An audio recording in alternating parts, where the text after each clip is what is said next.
Hey there, welcome to LSAT Demon Daily. I'm Josh Mansfield, a teacher with Demon, and with me is Nathan Fox, one of the founders of LSATdemon.com and the weekly podcast Thinking LSAT. Nate, today our email comes from Mary with the subject of false inflation. I had a question about how to get the most accurate practice test score. When I take a practice test, I focus on accuracy and getting the questions right rather than focusing on speed. Good. With the last 15 to 30 seconds, I will go through the remaining few questions and put an answer down in hopes of getting an extra point. Most of the time, they are not the correct answer since it was just a guess, but sometimes they're right. Is this something I should be doing just on test day, but not during practice? I've been wondering if I'm falsely inflating my score. Mary, if you pair this with the advice that we give you at the Demon to use all of your attempts and plan on using all of your attempts once you are reaching your goal score, then there's no problem of this idea of falsely inflating your score, right? We tell you variance is a thing, both in the questions that you answer and in the ones that you don't. And so once you are reaching your goal score with your guesses, sign up for the test and plan to take it until you hit your goal score. The reason is because some days you're going to have guesses that break your way on the test, some that are going to, they just won't. That's not a false inflation. That is just a recognizing the reality and using those opportunities to maximize your odds of getting the top end of your variance. That is a practice test score that you should put credit, faith, belief into. It is not a sense of false inflation. Now, that does not mean my suggestion is to guess.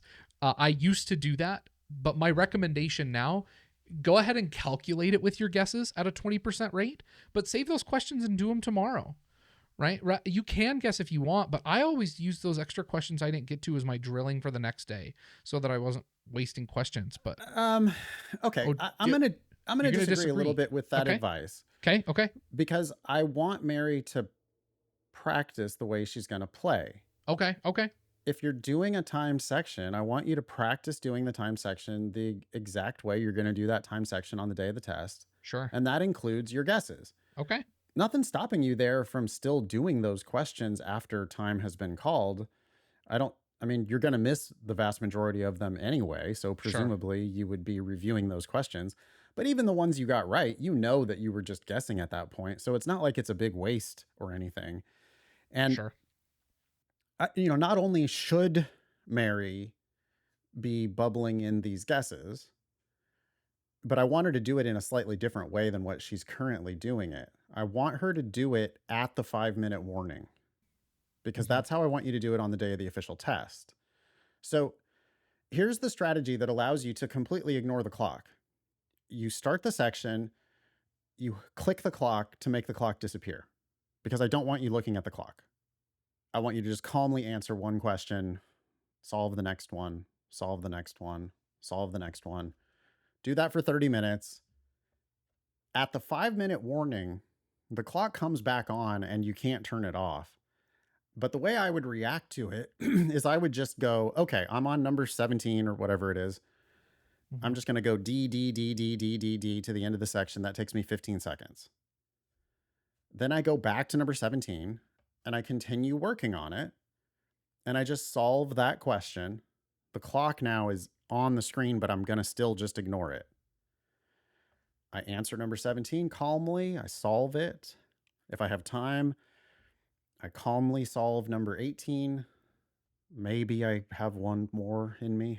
Who knows? I'm not rushing. I'm not trying to squeeze them in because I've already bubbled in all my guesses. And I'm not constantly checking the clock. Mary, the way you've been doing it, you have to be. There's no other way. You've got to be constantly looking at the clock so that you can remember to bubble in your guesses, which, you do need to bubble in your guesses on the day of the official test. Mm-hmm. So let's practice this on our practice tests. But I want you to do it at the 5-minute warning, because then you can just do it and be done with it. And then when time's up, it's going to just stop you from even working on the section, right? It's not like pencils down and you might get to bubble in one more bubble. It's not like that. It's just, boom, you're done. It shuts you out. Computer shuts off. Yeah. So if you've already clicked in your guesses at the 5-minute warning, then you don't have any risk of not having answers selected for all of those questions. And then, yeah, Mary, that is going to introduce some variance into your practice test scores, but there's going to be variance in your official scores. So you should already be taking any one practice test result with a grain of salt. Most of the time you're going to miss, you're going to miss 80% of them on average. So it's not going to really affect your score that much one way or the other. Sometimes you're going to get kind of lucky. Sometimes you're going to get kind of unlucky. Boy, I had 10 guesses and I got none of them right. Yeah, okay, that's slightly unlucky. Other times, I had 10 guesses and I got 4 of them right. Yeah, okay, that's pretty lucky. Well, okay, but that doesn't change your score by more than like a couple points. Right.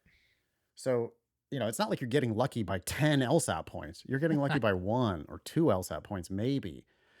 So I wouldn't worry about this, like devaluing your practice test results for diagnostic purposes. It's not devaluing anything. All it's doing is making your experience while doing the practice more realistic. And you then, on the day of the official test, just calmly do it exactly that way. Section starts, click the clock goes away, calmly answer the questions, 5-minute warning pops up, D, D, D, D, D, D, D, go back to number 17 or whatever it was, solve that one, maybe solve 1 or 2 more, time's up, you're good. And then, yeah, in your review, I mean, I don't think anybody's stupid enough to be like, oh no, I got that one right. Right. No. You know that you guessed on the end, you see that big streak of mostly wrong answers. Okay, well, yeah, sure. Work on those questions untimed and just work your way through them because they're still good practice questions to do. Do the ones you guessed correctly as well as the ones you guessed incorrectly, and you should be good.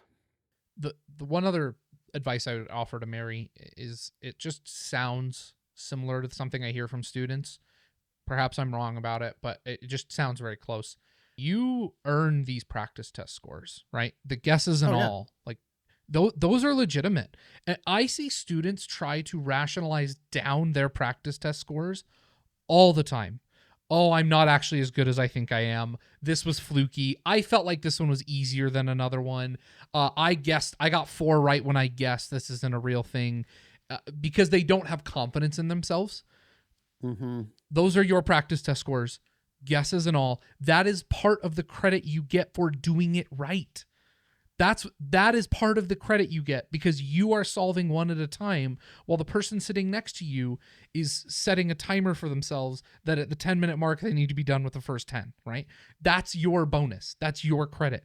And you should embrace that as part of your score because you deserve that, and it is a legitimate score and a legitimate reflection of your ability improving. Yeah, they all. So, yeah, they all. Maybe count. Mary didn't need to hear that, but yeah, no, some but I mean, people everybody do. does this. People love to shortchange themselves, right? It's like, oh wow, Josh, you shot 79 today. That's a pretty good round. And if Josh was like, yeah, I know, but remember on 17, I hit a really bad chip, and it happened to I basically sculled across the green, but it hit the flagstick and went in. So, it's not really 79. It's like, no, dude, right. I saw you hit the ball 79 times. You shot 79. It really happened. Because sometimes you get lucky. There's plenty of times when you get unlucky, and sometimes you get a little bit lucky, but you can't luck your way into the 79. Maybe it was legitimately an 80 or an 81 if you hadn't got lucky. Yeah, okay. But there were still 78 other pretty good shots there. So why are you shortchanging your good bounces? Right. Yes. It's funny because people love to shortchange their bad bounces, but they should, which you probably also shouldn't be doing. Oh, I got unlucky there. Yeah, all right, but that's part of the game. Why did you hit it in the rough? You got a bad lie in the rough. Yeah, okay, don't hit it in the rough. Shocking. But yeah. Anyways, point is, Mary, practice the way you play. I do want you to bubble your guesses at the 5-minute warning for all your practice tests, all your practice sections, and then just take all your results with a little grain of salt, not a huge grain of salt, just a little grain of salt. Sometimes you get little lucky, sometimes you get a little unlucky, and that gives you a more accurate picture of what your real results are likely to be on the day of the official test. Mm-hmm. Yep.